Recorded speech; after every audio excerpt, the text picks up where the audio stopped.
Shalom, senang sekali dapat berjumpa kembali di dalam Bible Study Online CK7, di mana hari ini kita akan melanjutkan pembelajaran kita, saudara, dari Mazmur pasal yang ke-61.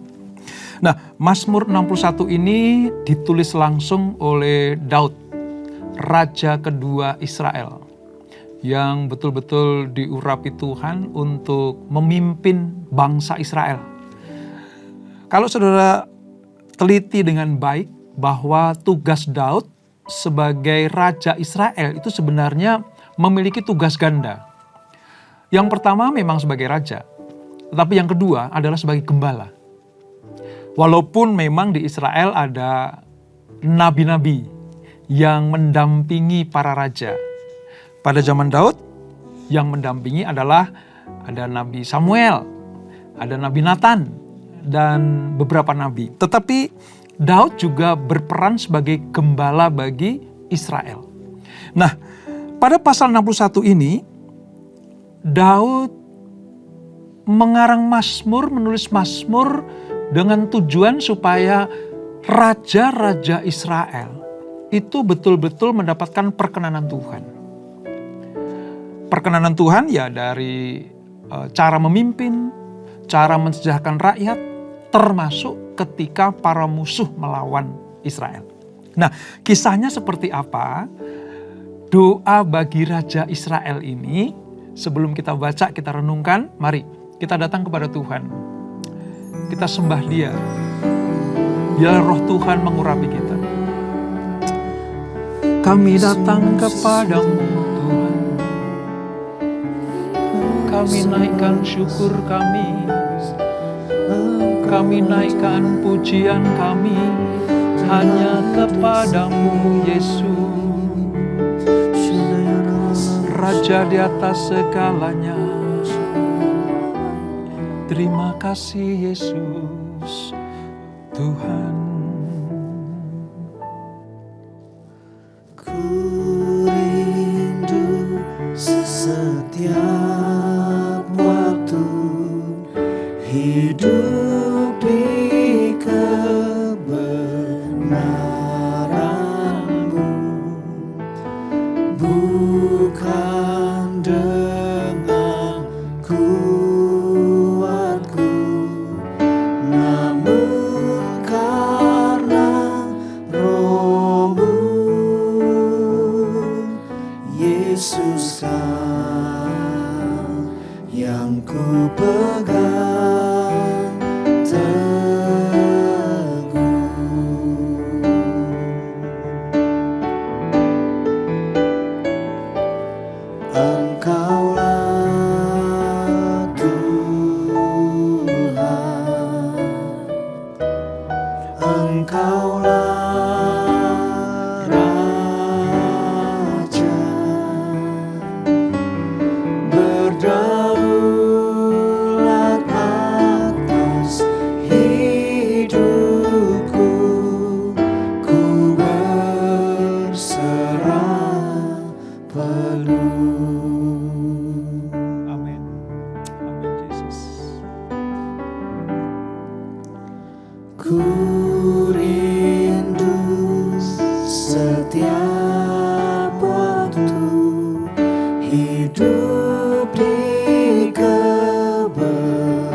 Engkaulah kekuatanku,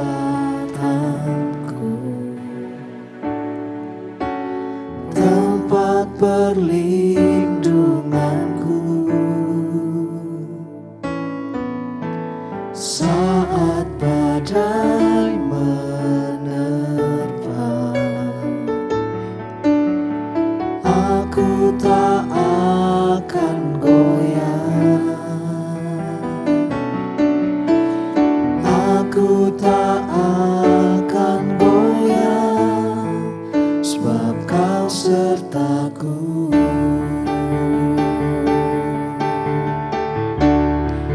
Sejauh langit dari bumi, begitu besarnya kasih-Mu. Penuhi hati kami yang rindu menyembah-Mu, Yesus. Sejauh langit dari bumi, begitu besarnya kasih-Mu.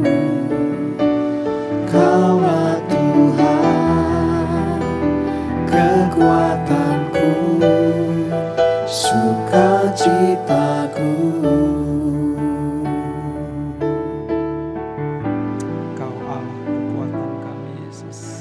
Engkaulah kekuatanku, tempat perlindunganku saat badai menerpa. Aku tak akan goyah, aku tak akan goyah, sebab Kau sertaku.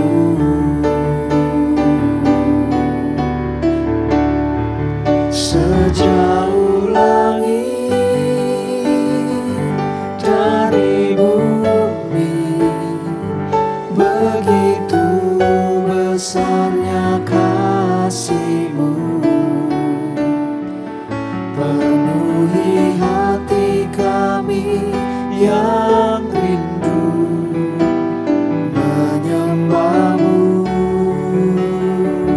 Yesus. Sejauh langit dari bumi, begitu besarnya kasih-Mu. Kaulah Tuhan, kekuatanku, sukacitaku.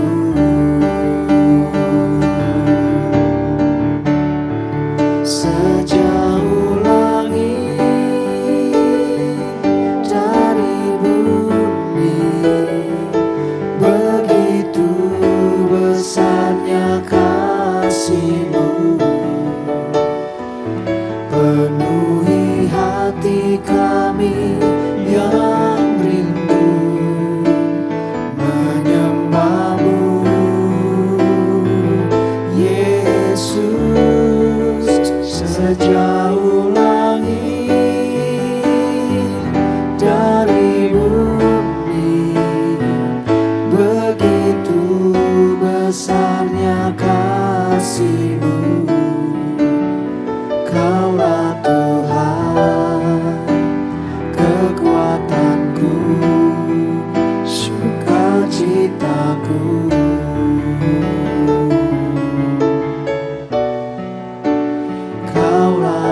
kekuatanku, sukacitaku.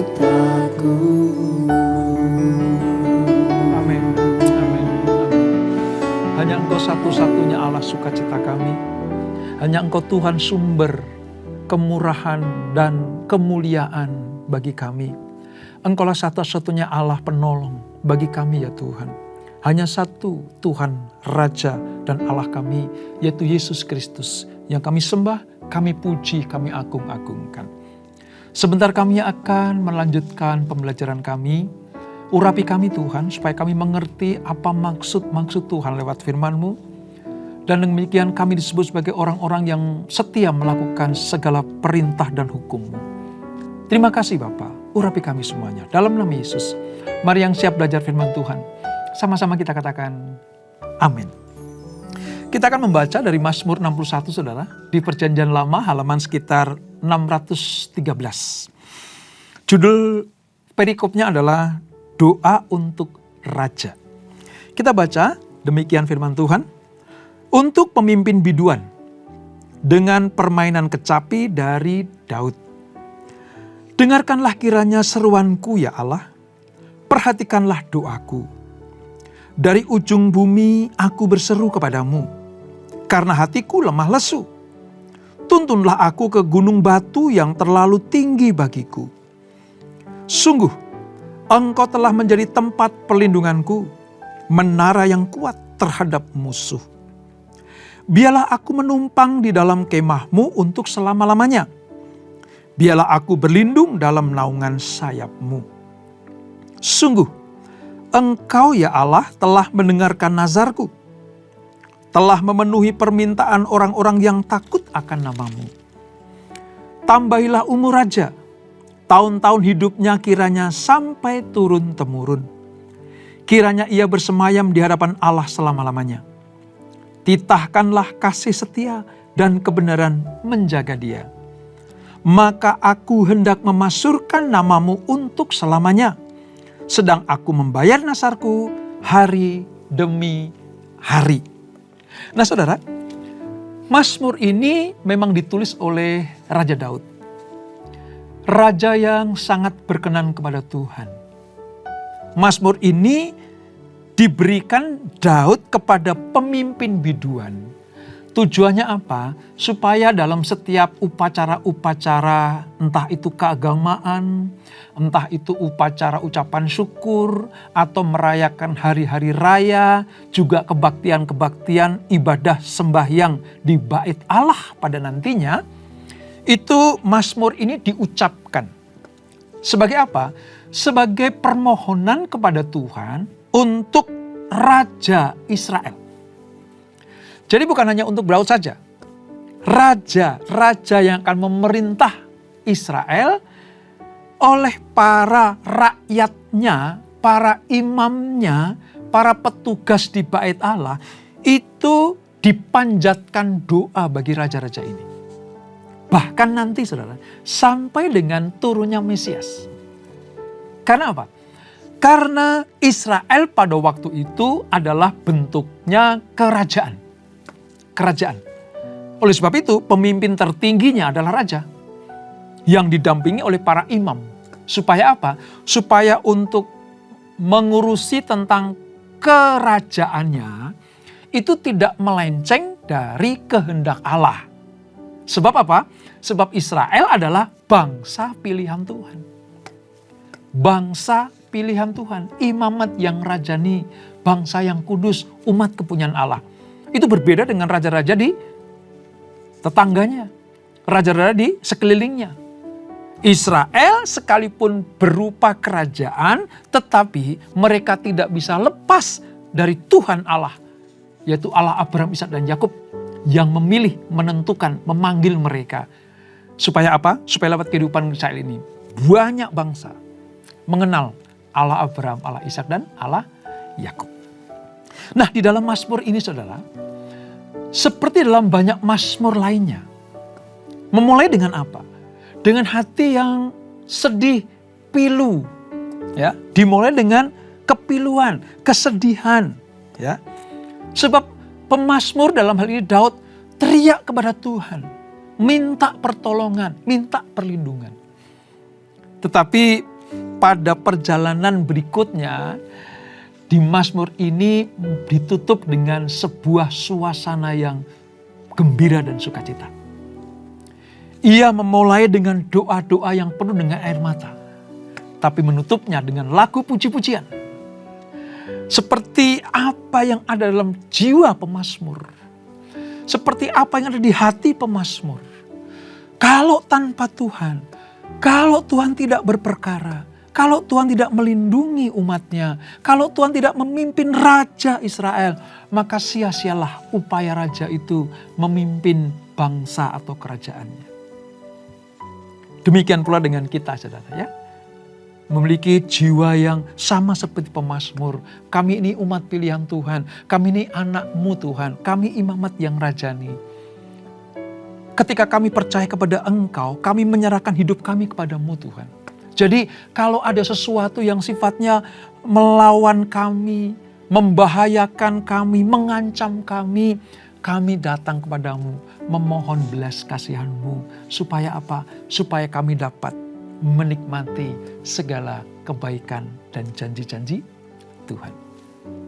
Nah, saudara, ada anggapan atau ada penafsir-penafsir yang menganggap bahwa Daud ketika menulis Mazmur ini itu sedang diusir atau sedang dibuang.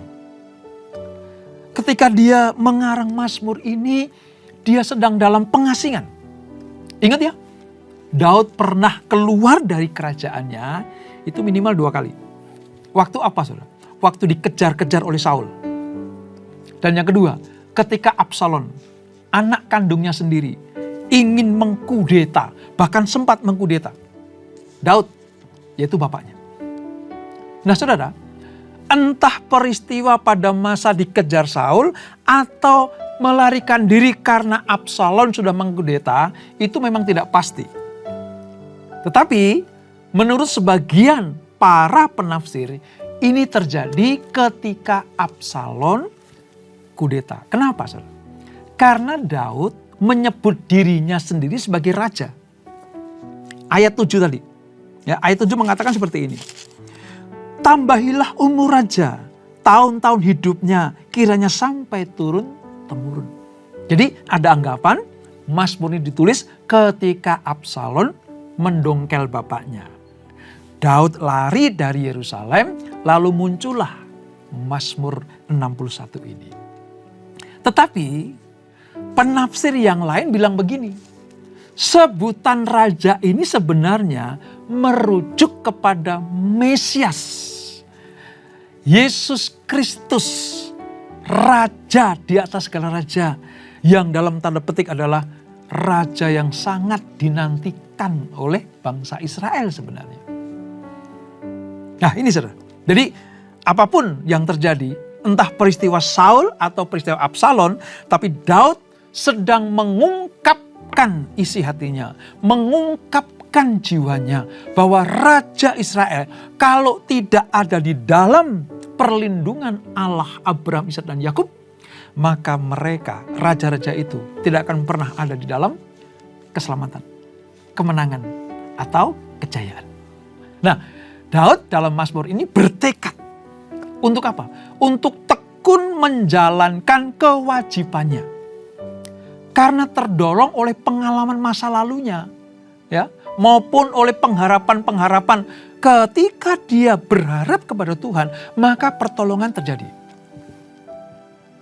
Ingat saudara, sejak masa mudanya Daud ini, ya, Alkitab mencatat Daud ini selalu ada di dalam malapetaka dan mara bahaya. Dari kecil, dari menggembalakan kambing domba yang 2-3 ekor itu. Ya, para musuhnya, khususnya pada waktu itu ketika menggembalakan kambing dan domba kan serigala, ya, ada binatang buas, itu kan mengancam ternaknya dan mengancam Daud sendiri. Daud punya pengalaman bagaimana dia terlepas dari semua musuhnya itu. Belum lagi ketika dia diuji, habis diurapi oleh Samuel, diuji langsung oleh Goliat. Daud punya pengalaman masa lalu yang luar biasa. Kalau bukan Tuhan yang menuntunnya, kalau bukan Tuhan yang memberikan kemenangan, maka sia-sialah usaha Daud.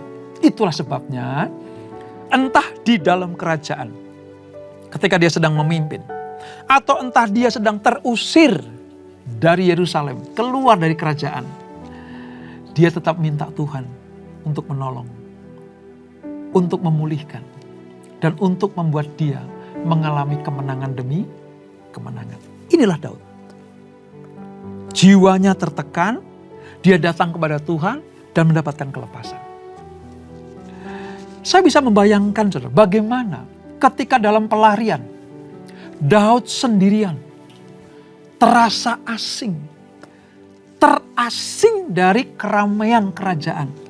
Raja yang keluar dari tahta kerajaannya itu terasing, saudara.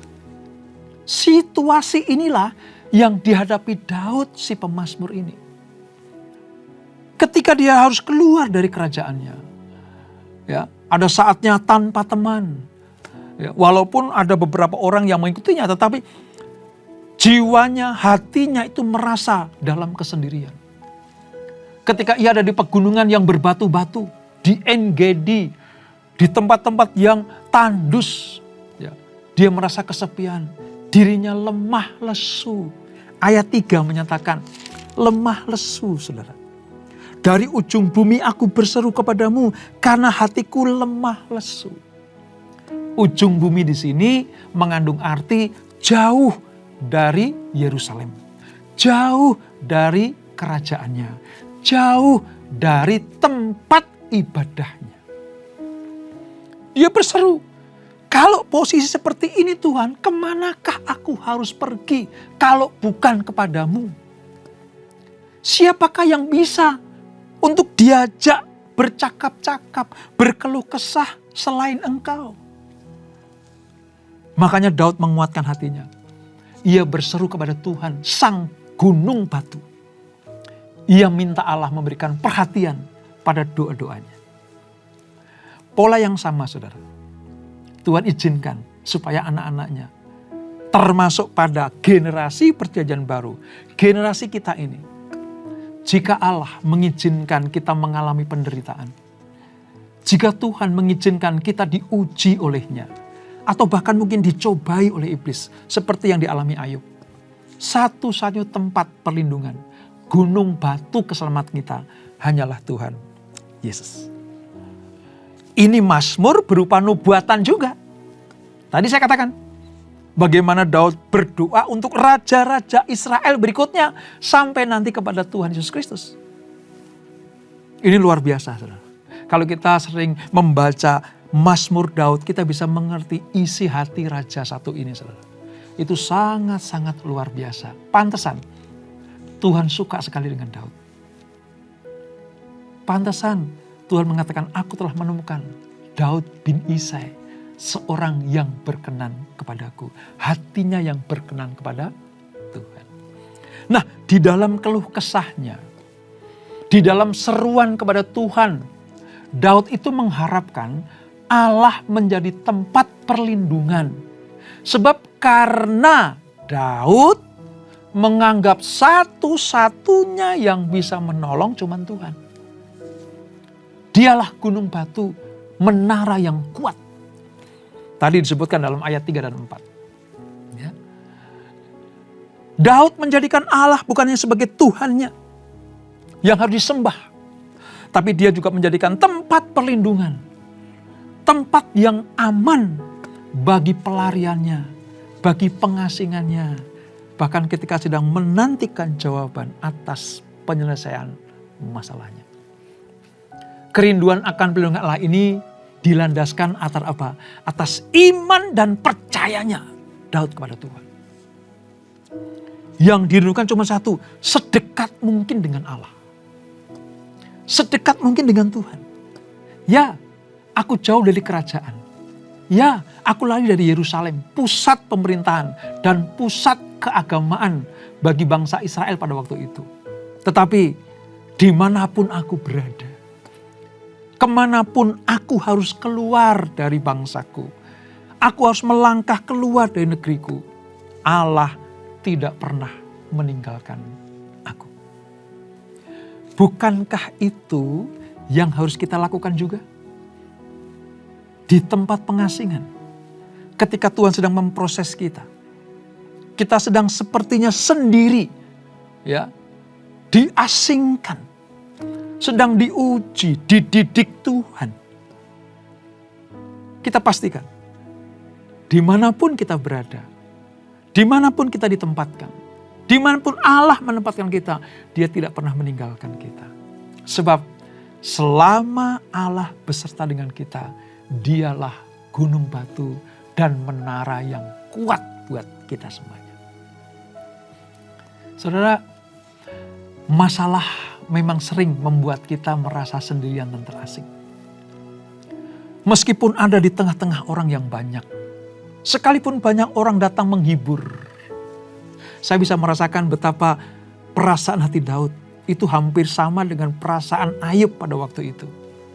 Dikelilingi oleh sahabat-sahabatnya, tetapi Ayub itu merasa terasing, merasa sendirian, sekalipun ada orang-orang di sekelilingnya. Kadang perasaan seperti itu, peristiwa seperti itu juga kita alami, saudara. Ketika kita menghadapi masalah, seakan-akan tidak ada teman yang berbagi. Bahkan mungkin banyak sahabat yang menjauh. Orang terdekat pun kadang tidak memahami apa yang sedang kita alami. Bahkan orang terdekat. Kalau mungkin ya, saudara suami dari seorang istri, mungkin istrimu bisa saja tidak mengerti masalah kita. Atau suamimu tidak peduli akan masalahmu. Teman-teman komunitasmu, teman-teman pelayananmu, teman-teman kantormu, orang-orang sekelilingmu mungkin sangat tidak peduli dengan keadaanmu. Ada kabar baik buat kita semuanya. Satu-satunya pribadi yang tidak pernah meninggalkan anak-anaknya adalah Tuhan.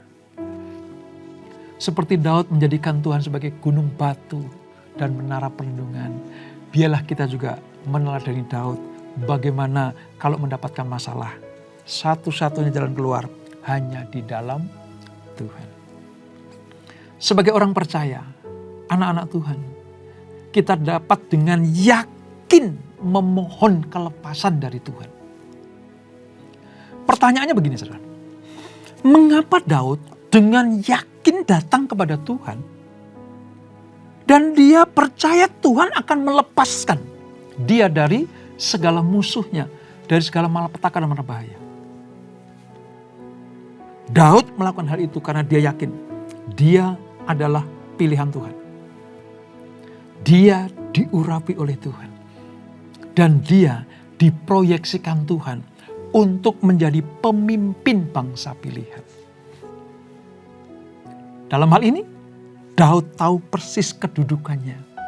Siapa dia? Itulah sebabnya, saya katakan tadi, kalau kita mengalami hal yang sama seperti Daud, saudara harus ingat, siapa kita? Siapa saudara? Siapa saya?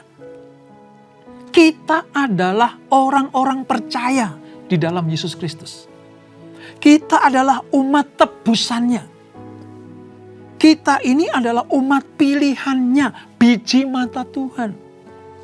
Nah, kalau kita istimewa di mata Tuhan, tentunya dalam keadaan apapun, entah dalam keadaan yang sedang baik-baik saja atau tidak baik-baik saja, ya kita punya jalur yang benar untuk datang pada Tuhan. Daud seringkali ngomong sama dirinya sendiri. Hei jiwaku, muliakan Tuhan. Hei jiwaku, engkau ini anak Tuhan. Engkau ini raja pilihan Tuhan. Selain tahu posisi dirinya, Daud juga mengerti siapa Allahnya. Allahnya adalah Allah yang penuh setia. Allah yang selalu menyertai. Entah di kerajaan maupun dalam pelarian, Allah tidak pernah meninggalkan Daud. Demikian pula dengan kita. Dimanapun kita berada, selama kita tetap ada di dalam kebenarannya Allah, maka Allah tidak pernah meninggalkan kita. Nah, dari sini kita bisa melihat Daud melakukan apa, saudara? Ini yang patut kita pelajari dan kita jadikan contoh. Yang pertama, Daud berteriak. Kata berteriak di sini artinya berseru. Ini sebagai ungkapan dari lubuk hatinya yang paling dalam bahwa ia memerlukan pertolongan Tuhan. Dia berteriak. Dimanapun dia berada, Allah sanggup menolongnya. Makanya teriakan, ya, seruan, ungkapan hatinya, ya, keluh kesah jiwanya itu diarahkan kepada Tuhan. Kata berteriak artinya hanya kepada Tuhanlah diperdengarkan suasana hatinya. Itulah yang harus kita lakukan. Hanya kepada Tuhan. Saudara boleh datang ke konselor. Saudara boleh, ya, bercerita kepada orang-orang yang saudara percayai. Tapi pastikan saudara teriak sama Tuhan. Posisi saudara sama seperti Daud. Umat perjanjian. Imamat yang rajani. Yang pertama berteriak. Yang kedua, Daud bersukacita karena Allah telah mendengarkan doanya. Wah, ini penting. Ini penting, saudara. Selain teriakan, Daud punya iman Allah telah mendengar doanya.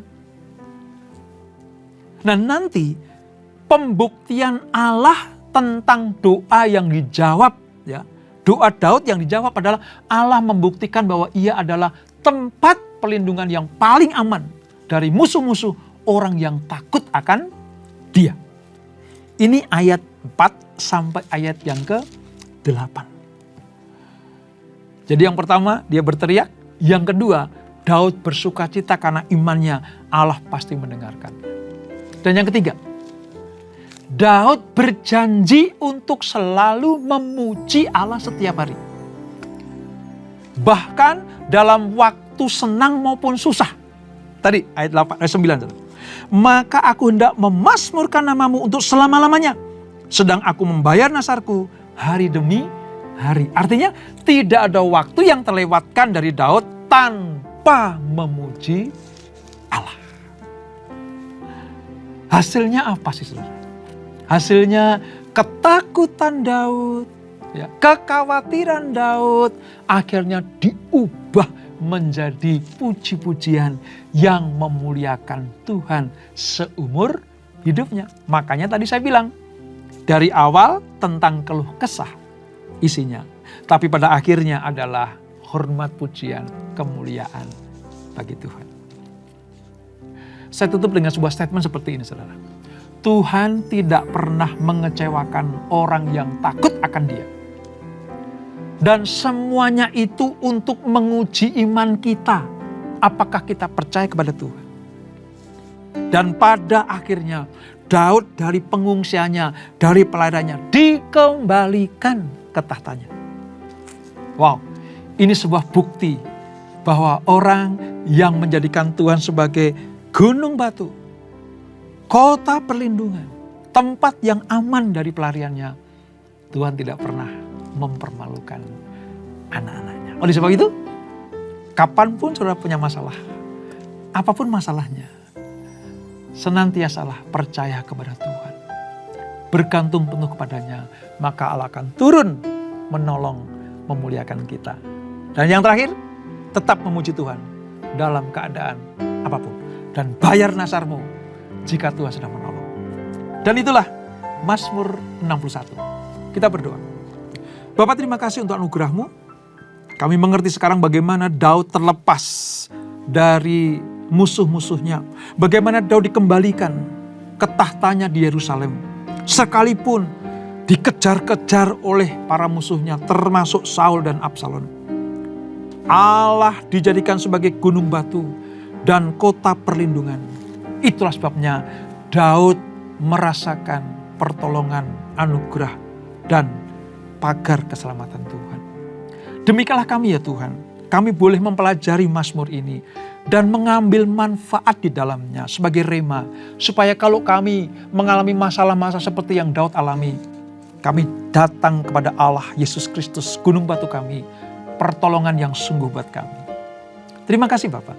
Kalau Daud ditolong Tuhan, kami juga pasti akan ditolong Tuhan. Dan sebelum kami tinggalkan acara ini, kami siapkan hati kami terima berkat yang daripada-Mu. Kekasih-kekasih Kristus arahkan hatimu kepada Tuhan. Terimalah berkat kasih anugerah dari Allah Bapa yang berlimpah-limpah di dalam anaknya yang tunggal Tuhan Yesus Kristus. Dan persekutuan yang manis dalam Roh Kudus menyertai kita semuanya. Mulai saat ini sampai Maranatha. Yesus datang yang kedua kali menjemput kita semuanya. Bertemu di awan-awan yang permai. Menikmati kemuliaan kekal sampai selama-lamanya. Yang diberkati. Sama-sama kita katakan amin, amin, amin. Tuhan Yesus memberkati.